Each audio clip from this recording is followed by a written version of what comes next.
tidak lama, tidak berlama-lama, mari kita mulai acara di serial diskusi tafsir 5 kita ini dengan membaca basmalah. Bismillahirrahmanirrahim. Selanjutnya kami persilahkan untuk beliau Gus Awis untuk memulai penyampaian pemaparan kitab beliau. Dipersilahkan Gus.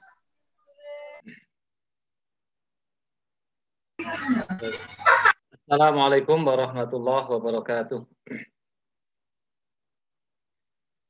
Bismillahirrahmanirrahim. Alhamdulillahirabbil alamin wassalatu wassalamu ala asyrafil anbiya'i wal mursalin sayyidina wa maulana Muhammad wa ala alihi wa sahbihi ajmain amma ba'du. Yang saya hormati pengurus tafsir Al-Qur'an.id, ada tadi Mas Wildan, Mbak Limah Saudah sebagai moderator, para hadirin hadirat, para audien, para pecinta kajian tafsir. Alhamdulillah pada malam hari ini kita ditakdirkan oleh Allah untuk bisa saling belajar ya tentang salah satu kitab yang saya tulis. Sebenarnya ini adalah kitab yang tentang kitab-kitab tafsir, dan tentu kitab ini bukan kitab yang luas ya, dalam arti kitab yang bisa menjadi rujukan untuk kajian-kajian yang sifatnya intensif atau kajian-kajian yang membutuhkan detail-detail pengetahuan tentang kitab tafsir. Karena kitab ini memang sengaja saya tulis untuk istilahnya mendata kitab-kitab tafsir yang disusun oleh para ulama sepanjang sejarah, ya mulai abad pertama sampai abad 15 pada era ini ya. Kenapa saya menulis kitab Jam'ul Abir ini? Ini memang karena ketertarikan saya sejak kecil, sejak saya SMA di Man PK itu sudah mengenal beberapa kitab tafsir yang ada di perpustakaan sekolah ya. Kemudian saya semakin tertarik dan mendata beberapa kitab tafsir dari sana. Dan saya menemukan bahwa ternyata kitab-kitab tafsir itu sangat banyak sekali.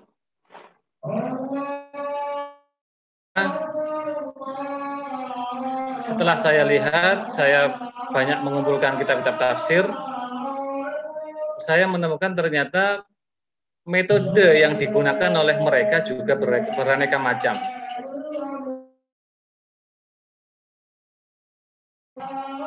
Dihentikan sebentar.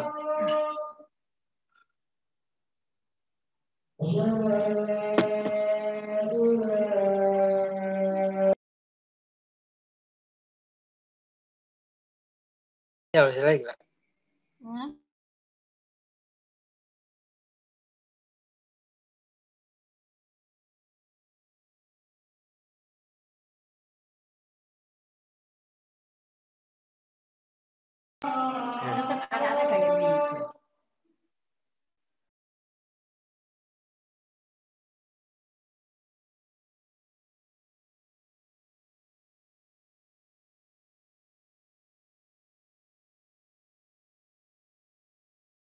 Kan ya, mohon maaf tadi ada azan.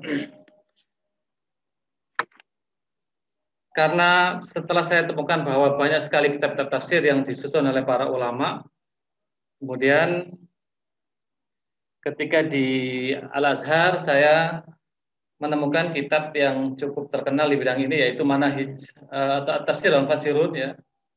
At-Tafsir wal Fasirun karya dari Muhammad Husain Ad-Dahabi. Dari kitab ini kemudian saya mendapati bahwa banyak sekali ternyata kitab-kitab tafsir yang belum saya ketahui. Hanya saja karya Muhammad Husain Ad-Dahabi ini terbatas pada tahun 1945, yaitu yang terakhir adalah tafsir Muhammad Mustafa Al-Maraghi yang tersusun atau yang dimasukkan dalam tafsir al-Fasirun itu. Nah, dari situlah saya kemudian tergugah, istilahnya saya terinspirasi ya, untuk mendata semua kitab-kitab tafsir yang ditulis oleh para ulama sepanjang sejarah ya, tentu saja yang saya inginkan demikian. Kemudian saya mulai mencari dari beberapa kitab tafsir, dari beberapa buku-buku Manahij al-Mufassirin ya. Saya temukan misalkan dari karya Dr. Fadl Hasan Abbas yang berjudul At-Tafsir wal Mufassirun fil Asril Hadis misalnya. Kemudian dari karya Muhammad Qasim Asum, dari karya Dr. Musaid Muslim, dari karya Su'ad Askor, ya, ini yang berjudul At-Tafsir wal Mufassirun fil Maghribil Aqsa, dan berbagai macam kitab-kitab yang berkaitan dengan kitab tafsir ya. Nah, dari situlah kemudian saya mulai mencari data-data tentang kitab tafsir, termasuk kemudian data-data yang saya temukan dari kitab-kitab tafsir berbahasa non-Arab. Misalkan bahasa Urdu atau bahasa Parsi. Oleh karena itu juga di sini dalam kitab Jam'ul Abir ini juga saya juga memasukkan kitab-kitab tafsir yang berbahasa Melayu. Dan inilah yang kemudian memotivasi saya untuk menerbitkan kitab ini di Timur Tengah ya. Karena saya menyajikan dalam kitab ini tafsir-tafsir berbahasa Indonesia, berbahasa Jawa, juga berbahasa Melayu dengan tujuan ingin mengenalkan kepada mereka para pembaca tafsir di dunia Arab bahwa ada tafsir-tafsir yang dikarang disusun oleh ulama-ulama non-Arab dan tersebar di berbagai penjuru dunia. Dan mulailah pekerjaan itu saya lakukan satu persatu, saya mulai menyusun. Saya punya kebiasaan biasanya kalau ingin menyusun kitab, saya nulis di halaman Facebook ya. Sebenarnya menulis rencana atau niat nulis kitab itu dengan tujuan agar saya selalu termotivasi karena telah berjanji untuk menulis. Begitu, itu yang pertama. Kedua, saya berharap ada yang membantu saya mencarikan data. Dan alhamdulillah dalam perjalanan penulisan ini banyak teman-teman yang membantu mencarikan data. Bantuan yang saya terima bisa berupa tafsirnya langsung, saya diberi tafsirnya atau diperlihatkan tafsirnya, atau jika misalnya saya tidak menemukan tafsir itu, beliau atau teman-teman saya itu kemudian menfotokan kitab tafsir tersebut, dan foto-fotonya dikirimkan ke saya. Biasanya yang saya minta adalah judulnya, kemudian pengarangnya, kemudian tafsir Al-Fatihah dan beberapa tafsir dalam surat Al-Baqarah. Kemudian dari kajian tafsir-tafsir Fatihah dan Al-Baqarah itulah kemudian saya menganalisa beberapa manahij atau metodologi yang dipakai oleh Al-Mufassir. Dan itu terus berlangsung ya. Kemudian ini bisa waktu itu, mohon maaf ya, waktu itu kira-kira ya 5 bulan lah ya, atau 6 bulan, 5 bulan. Sebelumnya saya mengumpulkan materi, tapi mulai itu menulis itu sekitar membutuhkan waktu 5 bulan atau 6 bulan. Cara yang pertama tadi dengan informasi dari teman-teman. Kemudian yang kedua, saya terkadang kalau sowan ke para kiai gitu ya, saya selalu melirik deretan kitab-kitab beliau yang dipajang di ruang tamu biasanya. Kemudian saya lihat di tafsir ini saya belum tulis ini misalnya.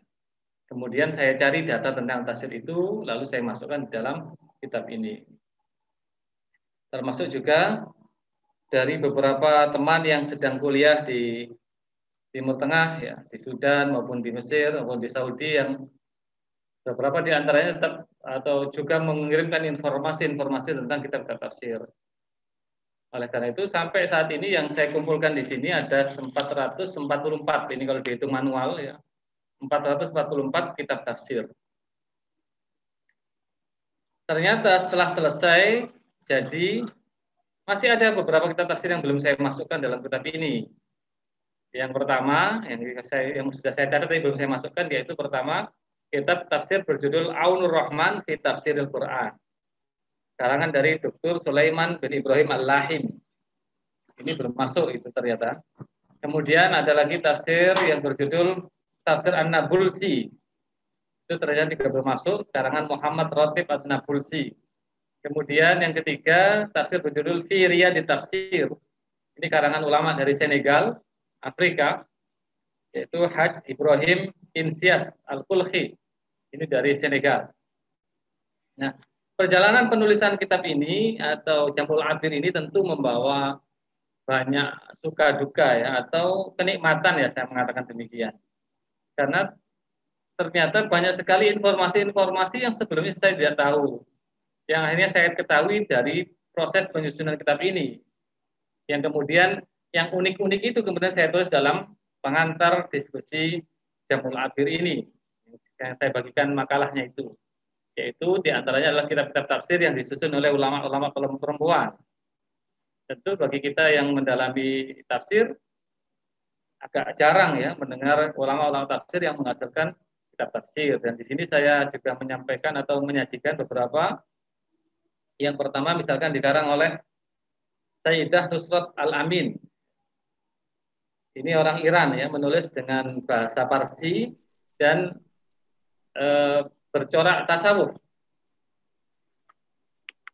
Beliau sebenarnya adalah seorang guru ya, istilahnya pengasuh pengajian yang jamaahnya banyak sekali ya. Kalau di sini mungkin muslimatan begitu ya. Bagaimana sampai 500 jamaah yang menghadiri pengajian beliau. Tafsirnya ini berbahasa Parsi, ditulis dalam 15 jilid. Ya mungkin inilah tafsir terpanjang milik tokoh perempuan ya, yang ada di dunia ini sampai saat ini. Berjudul Mahzanul Irfan fi Tafsiril Quran. Kemudian ada karangan dari Zainab Al-Ghazali. Ini seorang aktivis Mesir dan anggota Ikhwanul Muslimin, pendiri Asosiasi Wanita Muslim. Kitabnya berjudul Nadharat fi Kitabillah. Ini tafsirnya tafsir Al-Istimai, Al-Manhaj Al-Istimai, bercorak sosial, dan berusaha menggabungkan makna ayat dengan hadis-hadis yang sahih untuk menjawab problematika pemaknaan ayat, juga relevansinya dalam kehidupan sosial. Kemudian yang ketiga adalah karangan dari Sayyidah Nailah Hasim Sobri. Ini ada di halaman 592 dalam kitab Jamul Abir ya. Ini adalah seorang tokoh perempuan dari Palestina, istri dari Syekh Dr. Ikrimah Sobri, khatib Masjid Al-Aqsa, suaminya itu. Menulis tafsir berjudul Al-Mubsir Linurillah. Nah, ini tafsirnya 16 jilid. Dan ini berbahasa Arab. Jadi kalau bahasa Arab yang paling tebal ya ini Al-Mubsir ini. Tapi kalau berbahasa non-Arab, yang tadi Mahzanul Irfan, di tafsir Al-Quran. Kemudian yang terkenal bagi kita yaitu Profesor Dr. Aisyah Abdurrahman binti Syati. Tapi hanya saja tafsir beliau hanya tafsir beberapa surat dari Juz Amma. Jika ada yang bertanya kenapa tafsir beliau dimasukkan dalam Jamul Abir, padahal bukan tafsir Al-Quran keseluruhan, saya beralasan karena nama beliau adalah nama yang sudah familiar di bidang tafsir. Artinya jika tidak saya masukkan, pasti banyak orang yang lebih banyak yang protes begitu. Kenapa ini tidak masuk? Karena terkenal di dunia tafsir ya beliau. Meskipun beliau tidak punya karya tafsir seluruh Al-Quran, tetapi kajian-kajian beliau sangat identik dengan kajian tafsir dan ulumul Quran. Beliau mengarang tafsir Al-Bayani itu yang 2 jilid, tetapi khusus beberapa surat di dalam Juz Amma. Kemudian yang kelima ada Kariman Hamzah bin Abdul Latif. Ini adalah seorang jurnalis, macam presenter begitu ya, yang biasa mewawancarai para ulama di Timur Tengah. Jadi barokah dari wawancara dengan para ulama itulah beliau menulis kitab tafsir ini yang berjudul Al-Lu'lu' wal Marjan fi Tafsiril Quran yang disusun dalam 3 jilid. Kemudian ada dokter ya, bukan dokter, dokter yang bernama Dr. Fatin Mahmud Al-Falaki. Beliau mengarang banyak kitab tafsir tapi tipis-tipis begitu. Ada tafsir Quran bil Quran, ada tafsir Quran li Syabab, ada tafsir-tafsir yang lain yang saya lihat tapi tidak saya catat ya. Ada 3 atau 4 kitab tafsir yang disusun beliau, hanya saja tafsirnya tafsir yang bersifat tematik maudhu'i. Jadi ada tema apa yang dia inginkan, kemudian dia gunakan sebagai skema dalam tafsirnya. Misalkan tafsirul Quran bil Quran, kaifa natadabbaru Al-Quran. Di dalam tafsir ini beliau hanya mengkhususkan ayat-ayat yang ada tafsirnya dalam ayat yang lain. Kalau saya baca tafsir beliau ini, beliau lebih banyak merujuk kepada kitab karangan dari Imam Asy-Syinkiti, Adwaul Bayan. Tapi kitab beliau lebih praktis ya, karena tidak terlalu tebal, hanya 1 jilid khusus ayat-ayat yang ditafsirkan dalam ayat yang lain. Kemudian yang model yang kedua yang juga unik adalah tafsir nuzuli. Tafsir nuzuli itu tafsir yang urutannya bukan urutan mushaf, tapi berdasarkan turunnya Al-Quran. Misalkan dimulai dari Iqra atau Al-Alaq. Ini tidak banyak yang menafsirkan dengan pola demikian. Yang saya temukan diantaranya adalah, contohnya ya, adalah karangan Muhammad Izzat Darwazah, At-Tafsir Al-Hadis. Ini 12 jilid. Beliau ini tokoh cendekiawan di Palestina. Terkenal kitab beliau karena mengikuti pola tartib nuzuli. Kemudian yang kedua, Syekh Abdurrahman Hasan Habannakah Al-Maidani. Ini seorang tokoh lahir di Syria ya. Kemudian tinggal di Saudi, dosen juga di Universitas Ummul Qura di Makkah. Mengarang kitab Ma'arij At-Tafakkur wa Daqaiq At-Tadabbur. Kitab beliau ini adalah kitab yang dijadikan sebagai praktis atau terapan dari kaidah yang beliau susun sendiri yang berjudul Al-Qawaid Al-Amsal li Tadabburi Kitabillah. Setelah menyusun qawaid itu, beliau menyusun kitab ini, yaitu Ma'arij At-Tafakkur wa Daqaiq At-Tadabbur, yang berjumlah 15 jilid dengan urutan tartib nuzuli. Kemudian yang dari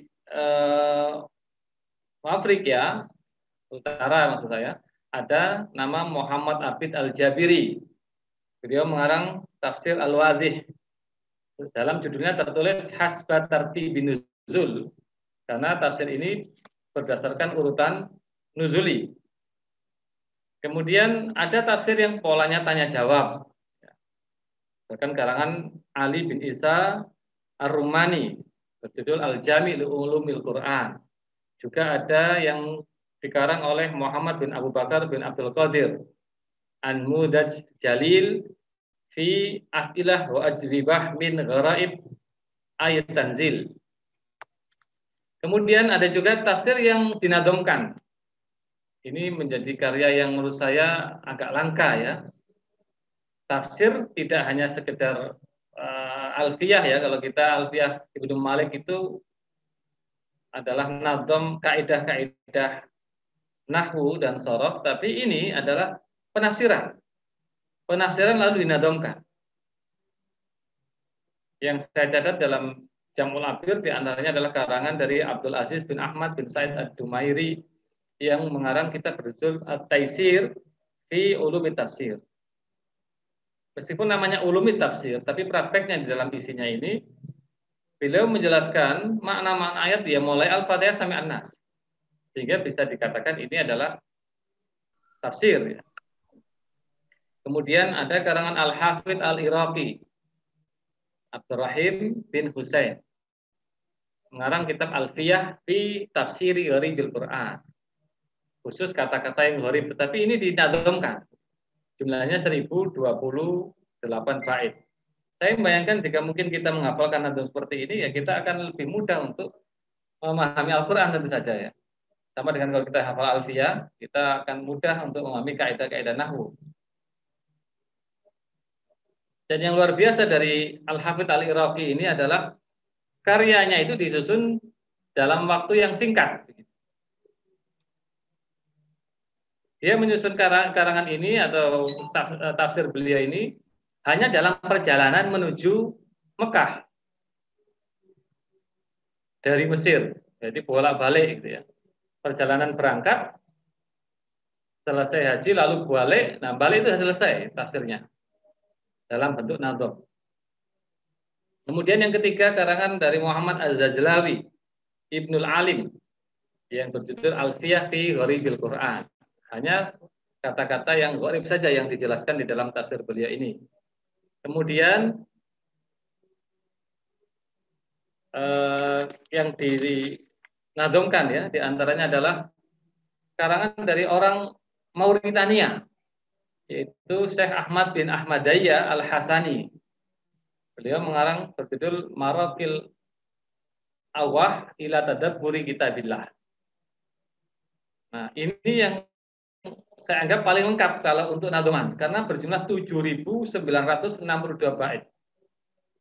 Kalau kita bayangkan menghafalkan sejumlah ini ya bertahun-tahun mestinya. 7.962 bait.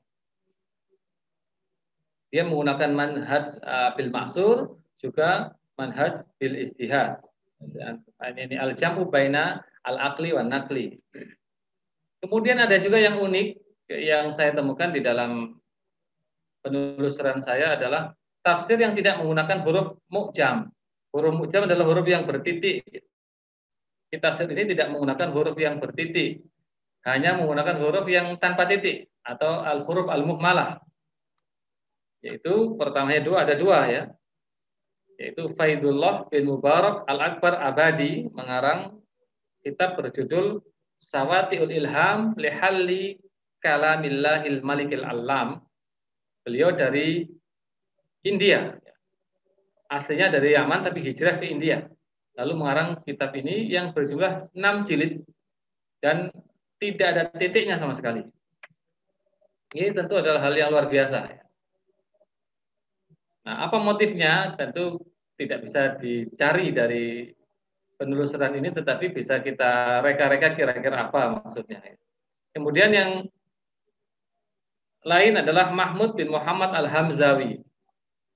Ini mengarang Durrul Asrar fi Tafsirul Quran bil Hurufil Muhmalah. Jadi mengarang jadi 2 jilid menggunakan huruf-huruf yang tidak ada titiknya sama sekali. Jadi sallallahu alaihi wasallam. Karena kalau alaihi ada yaknya, maka nggak mungkin dipakai alaihi itu. Maka diganti sallallahu ala ruhihi. Kalau ruhihi tidak ada titiknya, ala ada titiknya. Tapi kalau alaihi ada titiknya. Dia tidak mau menggunakan yang ada titiknya, maka diganti sallallahu ala ruhihi. Alaihi salam itu ada titiknya, alaihi ya itu ada titiknya. Maka dia tidak mau menggunakan alaihi salam. Dia menggunakan raddadallahu lahu akmalas salam. Untuk menghindari alaihi dia menggunakan raddadallahu lahu akmalas salam. Agak lebih panjang tetapi tidak ada titiknya. Nah, kemudian ada juga hasyiah. Hasyiah yang saya masukkan di dalam kitab Jamul Abir ini ya. Hasyiah itu adalah penjelasan dari tafsir. Tafsir lalu dijelaskan kembali. Yang terkenal adalah hasyiah dari kitab tafsir Baidawi dan hasyiah dari kitab tafsir Al-Jalalain. Dari kitab tafsir Al-Baidawi misalkan di situ ada karangan dari Syekh Mustafa atau Imam Mustafa bin Ibrahim Ibnu Tamjid mengarang kitab berjudul Hasyiah Ibnu Tamjid ala Tafsir Al-Baidawi. Kemudian ada Muhammad bin Mustafa Al-Kujawi yang mengarang Hasyiah Syekh Zadah. Ini terkenal di antara kita.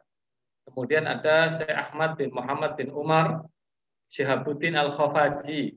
Ini juga terkenal ya, kitab tafsirnya atau hasyiahnya terhadap tafsir Baidawi. Lalu Syekh Ismail bin Muhammad bin Mustafa Al-Kunawi, hasyiah Al-Kunawi ala tafsir Al-Baidawi.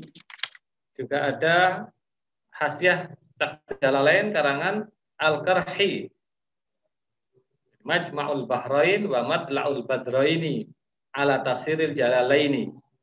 Kemudian ada yang dikarang oleh Abu Dawud Sulaiman bin Umar yang terkenal dengan nama Tafsir Al-Jamal, Al-Futuhat Al-Ilahiyah, Bitawdihil Jalalaini Liddaqaiqi Al-Khafiyah.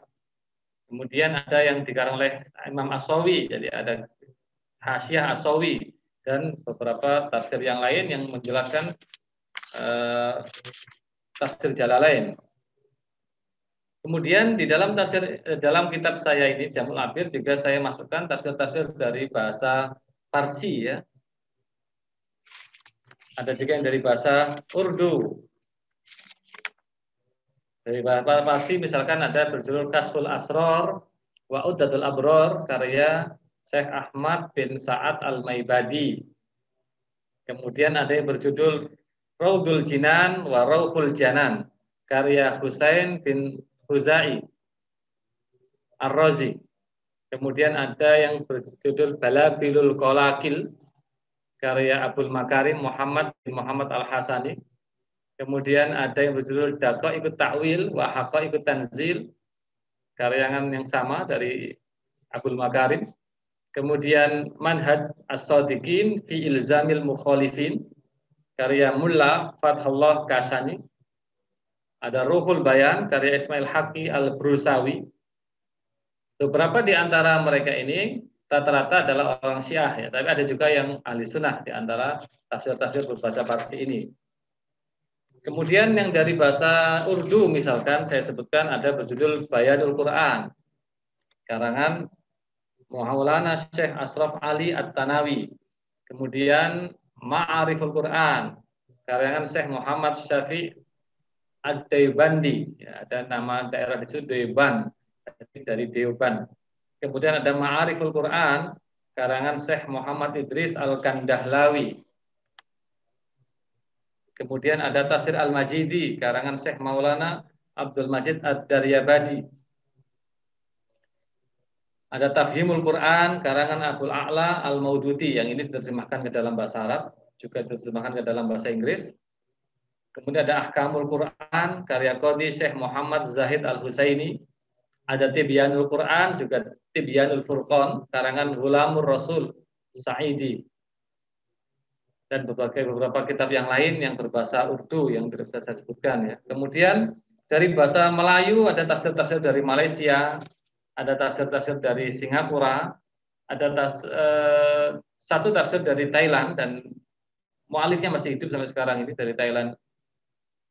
Kemudian dari Indonesia saya masukkan di situ ada yang dari bahasa Bugis, ada yang dari bahasa Sunda, ada yang dari bahasa Jawa. Kalau bahasa daerah mungkin terbatas pada 3 bahasa tersebut ya. Saya sebenarnya juga melacak dari bahasa-bahasa yang lain, tapi informasi yang saya dapatkan tentu tidak bisa lengkap ya, sehingga saya mengabaikannya. Biasanya saya memberi syarat begini, minimal itu adalah tafsir seluruh Al-Quran, mulai Al-Fatihah sampai An-Nas, meskipun tidak mengkaji semuanya. Jadi Al-Fatihah diambil beberapa surat, beberapa ayat, dari Al-Baqarah beberapa ayat, maka akan saya masukkan dalam Jamul Abir. Jika hanya surat-surat, biasanya tidak saya masukkan. Maka tafsir-tafsir bahasa Jawa yang hanya Al-Fatihah saja atau An-Nas saja, tidak saya masukkan.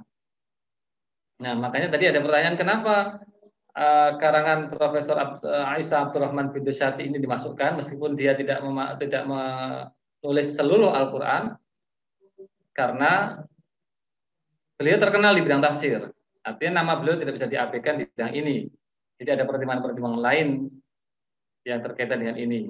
Kemudian yang juga perlu saya tambahkan adalah kitab Jamul Abir ini tidak hanya tafsir ya, tapi juga Ma'anil Quran. Jadi kitab-kitab yang mengkaji tafsir-tafsir mufradat juga saya masukkan di dalam Jamul Abir. Misalkan Ma'anil Quran karangan Imam Al-Kisai, Al-Mukri itu. Kemudian ada Ma'anil Quran wa tafsir Muskili Rabihi karangan Qutrub, Imam Qutrub. Kemudian Ma'anil Quran karangan Al-Ahfash Kemudian Ma'anil Quran wa i'rabuhu karangan Az-Zajjaj, Ma'anil Quran juga karangan An-Nahas, atau mu'jam mufradat yang berkaitan dengan Al-Qur'an juga saya masukkan di dalam Jamul Abir. Termasuk yang modern-modern juga beberapa saya masukkan. Jamul Abir ini tidak membatasi aliran, ya. Semuanya ada saya masukkan. Jadi misalkan Syiah ada, tafsir yang dari Mu'tazilah juga ada, tafsir yang dari Khawarij juga ada, tafsir yang Sufi juga, Sufi yang menyimpang, maksudnya Sufi yang jauh ya, juga saya masukkan. Kemudian Sufi yang Isyari yang ada kebolehannya, misalkan yang dianggap diperbolehkan juga saya masukkan di situ. Atau tafsir-tafsir yang dianggap menyimpang pun. Misalkan ada tafsir berjudul Tafsir Al-Mu'minun, itu kan agak menyimpang itu. Itu juga saya masukkan di dalam kitab Jamul Abir. Hanya saja yang menyimpang seperti itu saya masukkan catatan saya di situ bahwa tafsir ini menimbulkan perdebatan di dunia kajian Al-Qur'an dan dibantah oleh ulama ini begitu biasanya. Tapi tafsir yang tidak menimbulkan gejolak ya tidak saya sampaikan bantahan-bantahannya. Seperti Muhammad Syahrur misalkan tidak saya masukkan dalam kitab ini karena saya menganggap kitab beliau bukan kitab tafsir, hanya kajian-kajian ulumul Quran saja. Nah, dalam penelusuran ini juga saya menemukan fakta-fakta lain yang juga menarik adalah adanya kitab tafsir di negara-negara yang katakanlah tidak negara Arab begitu ya.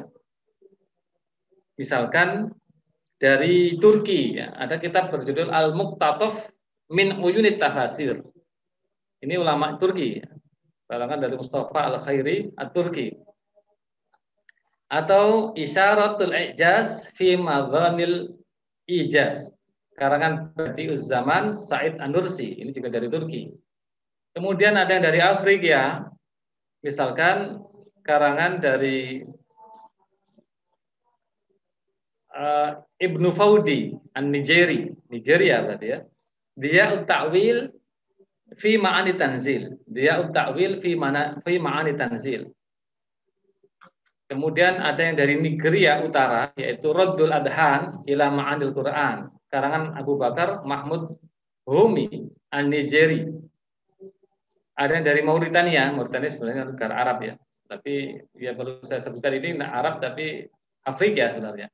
Az-Zahab Al-Ibris fi Tafsiril Kitabil Aziz Muhammad Said Al-Yadali. Dari Afrika Barat ada yang berjudul Yambu'ul Haya li Ibni Dhafar As-Siqli. Dari Azerbaijan ada kitab tafsir berjudul Al-Fawatih Al-Ilahiyah wal Mafatih Al-Ghaibiyah Al-Muwaddihah lil Kalim Al-Qur'aniyah wal Hikam Al-Furqaniyah, karangan Nikmatullah Al-Khanjuani. Yang unik adalah judul tafsir ini sama persis dengan tafsir Al-Jailani. Sama persis judulnya. Sehingga kalau nanti dilihat di daftar isi akan nampak dua nama yang sama tapi pengarangnya berbeda. Saya tidak tahu apakah ini dulunya adalah yang sama atau saling menukil atau wallahu alam ya, saya tidak bisa mengkaji ke sana. Tapi yang jelas judulnya sama persis. Tapi kalau dihitung dari jumlah jilid berbeda. Kalau kitab ini yang dikarang oleh Nikmatullah Al-Khanjuani hanya 2 jilid. Kalau karangan tafsir Al-Jailani itu yang kita kenal ada 6 ya, 6 jilid itu. Ya kalau dilihat dari jumlahnya mungkin berbeda, tapi kok kenapa judulnya sama persis? Padahal ini panjang judulnya. Al-Fawatih Al-Ilahiyah wal Mafatih Al-Ghaibiyah Al-Muwaddihah lil Kalim Al-Qur'aniyah wal Hikam Al-Furqaniyah. Sepanjang itu judulnya sama persis antara karangan Syekh Abdul Qadir Jailani dan Imam Nikmatullah Al-Khanjuani, dan keduanya beraliran sufi. Jadi mungkin kalau ada yang tertarik untuk mengkaji apakah ini satu tafsir dinisbatkan pada salah satu atau ada tabarukan di sini sehingga namanya sama, mungkin lebih menarik nanti bagi para pengkaji tafsir seperti para hadirin yang menyaksikan kajian ini. Kemudian yang corak-corak yang non aswaja, misalkan Wahabi, Salafi juga ada dalam Jamul Abir. Misalkan saya sebutkan ada judulnya At-Tadabbur wal Bayan fi Tafsir Al-Quran bi Shahihis Sunan. Ini karangan Muhammad Al-Maghrawi dari Maroko. Dan itu terkenal sebagai tokoh yang banyak membantah ajaran-ajaran Ahlussunnah wal Jamaah. Kemudian At-Tafsir Al-Muyassar ini dari Kerajaan Saudia. Kemudian Aisarut Tafasir li Kalamil Aliyil Qadir Imam Al-Jazai.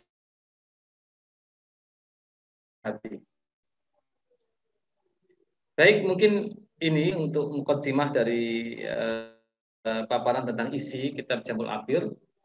Yang penting yang ingin saya sampaikan adalah ini bukan kitab tafsir ya, biar tidak salah pahami. Ini bukan kitab tafsir, tapi ini adalah kitab yang menghimpun nama-nama kitab tafsir dan menyajikan pengarang, biodata pengarang dan metodologi yang mereka gunakan di dalam tafsirnya.